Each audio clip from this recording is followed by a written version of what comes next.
Top quality और consistent performance के लिए सिर्फ सिल्वर पंप नाम याद रखना।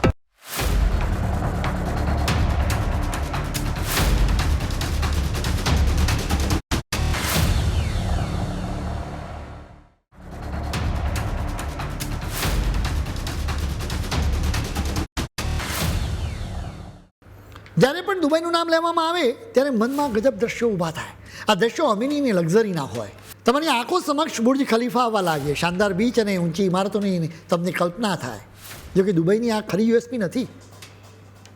એક વાયરલ વિડીયોમાં એક મૂળ ભારતીય કહે છે કે દુબઈની ખરી ખાસિયત તો ત્યાંના મૂળ લોકોનો સ્વભાવ છે, જેઓ અત્યંત નમ્ર અને નકશિક સજ્જન છે. આ ભારતીયનું નામ રવિ ચૌહાણ છે. દુબઈમાં રહેતા રવિ તેમની 5 વર્ષની દીકરી અદીરા સાથે મોલ ઓફ એમિરેટ્સમાં ગયા હતા. અહીંથી પાછા ફર્યા બાદ તેમને એક કોલ આપ્યો. આખો અનુભવ તેણે ઇન્સ્ટાગ્રામ પર વિડીયોના માધ્યમથી રજૂ કર્યો, જે વાયરલ પણ ખૂબ થયો. રવિએ આ વિડીયોમાં કહ્યું કે મારી દીકરી નાની છે, તે દોડતી રહે છે, તે એસ્કેલેટર્સની પાસે લપસીને પડી ગઈ, તેને થોડુંક છોલાઈ પણ ગયું. તરત જ security team first aid box લઈને આવી ગઈ. રવિની દીકરીને બેન્ડેજ લગાવવામાં આવી. એટલું જ નહીં, તેને ખુશ કરવા માટે ચોકલેટ પણ આપી. રવિ અને તેમની દીકરી શોપિંગ કરીને ઘરે પાછા ફર્યા.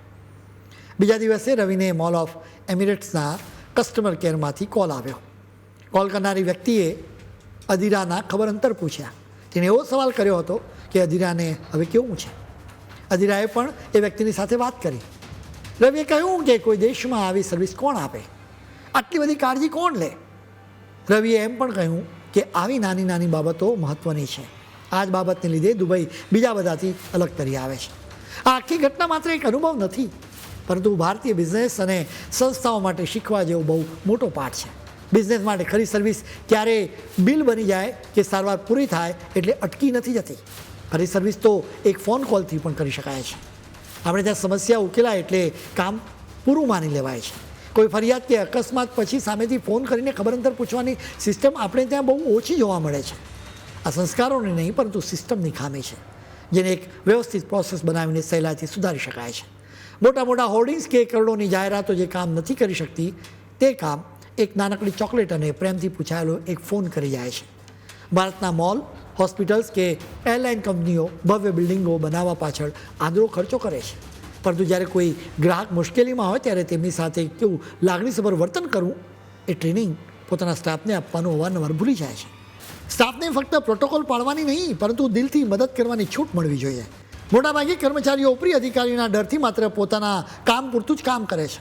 જો તેમને પોતાની બુદ્ધિ વાપરીને સારો નિર્ણય લેવાની છૂટ અપાય તો ચિત્ર આખું બદલાઈ શકે છે.